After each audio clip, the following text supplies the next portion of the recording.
Welcome back to the Heart AF podcast. I'm your host, Chelsea Van Buskirk.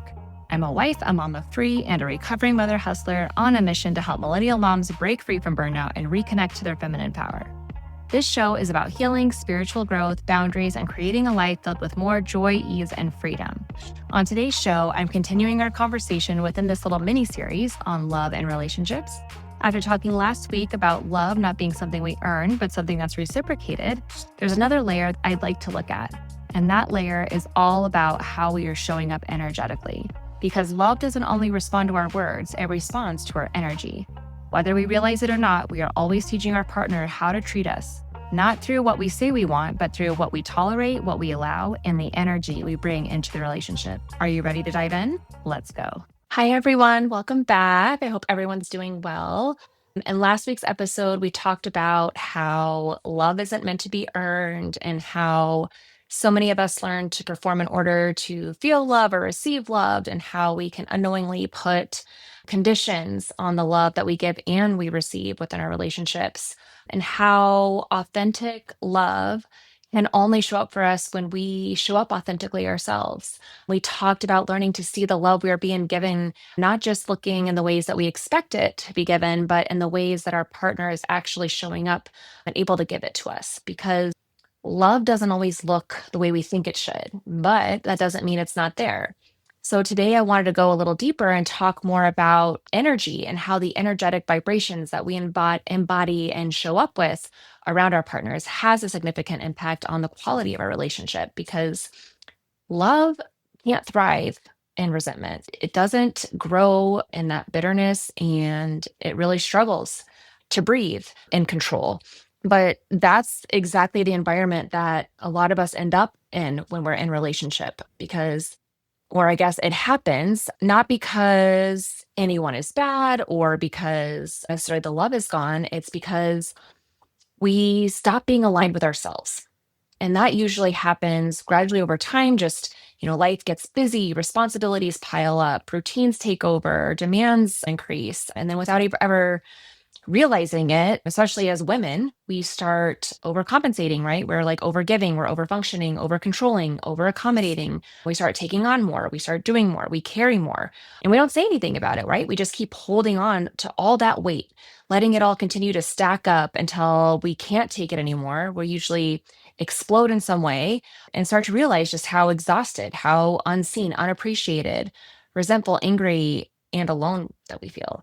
And now suddenly in that space, we're making a mental list on everything our partner is doing wrong or not doing at all. And then they become our enemy. We begin to place blame on them for all the things for feeling this way, right? We kind of put that weight that we're silently carrying, we blame them for that, right? And that energy that you're holding on to, that bitterness, that quiet resentment, that's not the energy that a love can thrive. That's the environment where the disconnection grows, the tension rises, and you just start slowly drifting apart, and relationships become weaker, and there's a lot more fighting, and it's just not a fun place. Doesn't feel good to be in a relationship when the environment is that way, and it can so easily happen. And the truth of it is that the only way that we can kind of break through that cycle starts with us, and we really have to look within, because at the end of the day, it's not our partner's job to guess what we need. And it's not loving for yourself. Like, it's not loving to do to yourself. And it's not loving for your partner when you're holding everything inside, when you're suffering in that silence, hoping that they'll figure it out, like that they can guess what's wrong, And then I feel like we're using that disappointment, like we have it in our head, like they should be figuring this out. They should understand why I'm so upset. Why aren't they showing up? Why aren't they helping me? But we're not telling them out loud, right? This is all in our head. And we have this disappointment, right, in our head, because they're not showing up, because they're not figuring it out on their own. And so then we hold on to that disappointment, and we just add that on as more ammo to use against them, and how they're wrong and not doing what we need them to do or want them to do, or they're not showing up the ways we want.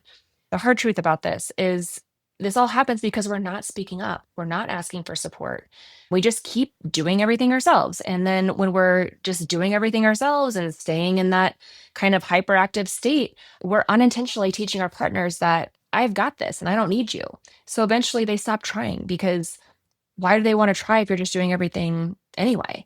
It's not because they don't care, but because the relationship over time has trained them that we're going to just handle it all. And that energy of anger and resentment, it builds this wall that says, don't come near me. I don't want you. I don't need your help.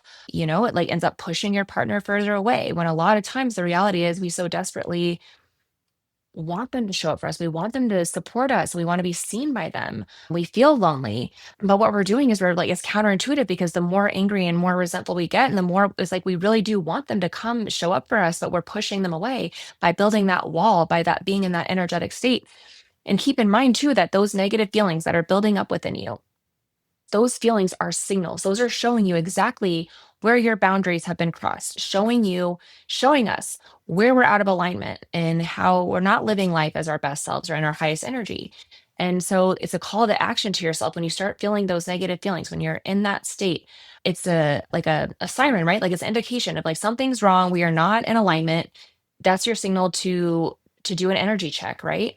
It's so important to keep our energetic alignment in check, that we stay loyal to ourselves and we're staying true to ourselves in what we make ourselves available for and what we will not tolerate. And we can uphold these boundaries not by just what we say, but in how we're showing up. And when we are in that depleted, angry, resentful, rushed, frantic, controlling state, that then becomes the emotional environment of the relationship where nobody really feels safe. Everybody's walking on eggshells. And yeah, that environment, that's love responds accordingly to that environment. And so the first step in trying to change that dynamic with your partner is not telling them how they're failing to show up for you, right? Like you can't really change your partner, right? But you can start with yourself and realize what boundaries are you crossing and not upholding for yourself. Where am I out of alignment? Where am I overgiving? Where am I doing the things that I actually resent and shouldn't be doing? Where am I saying yes to things where my body is screaming no? Resentment is almost always a sign of self abandonment. And so, shifting back into our own power and getting back into alignment, aligning ourselves back to what feels good, we can start showing up gentler, we can start slowing down, and we can start speaking up for ourselves from a place of love and asking for more support and voicing our needs in an inviting way. And this is different because when you're in that agitated state, you're more likely to start screaming demands or listing complaints off to your partner. But when we can slow back down and really get to know, like, where am I doing things where I shouldn't be doing them, and to stop doing those things that you shouldn't be doing, right? And how do I speak up for myself? It first comes to like that self love and getting back in alignment, slowing down, getting grounded, and getting back into that kind of loving space, higher vibrational state of alignment, and then make an invitation and a request of your partner.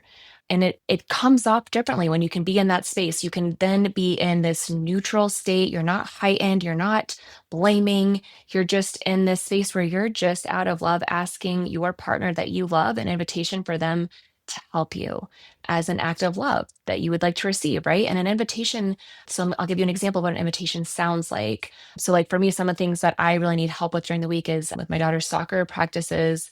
She's on a competitive team, so there's lots of practices during the week, and that runs into dinner times. And so I need help with the carpooling and stuff. So instead of trying to just take care of it and do it all, I would like my husband to help me out and support me so I don't have to do it all. So yeah, he might have to leave work a little bit early. Maybe he wants to, or he'll have to plan his day a little bit better so that he can help me out with, doing my daughter's carpool ride. But the way I would ask him to help me do this in an inviting way would be something like, hey, babe, it would be so helpful if you could help me get our daughter from soccer practice tonight. Is that something you could do for me?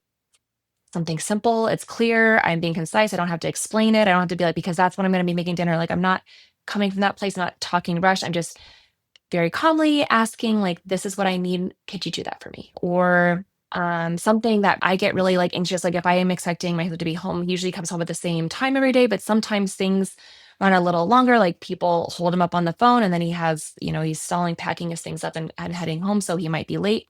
And so there were a few times where he didn't say anything. And then I start like, is he in an accident? What's going on? Did something happen?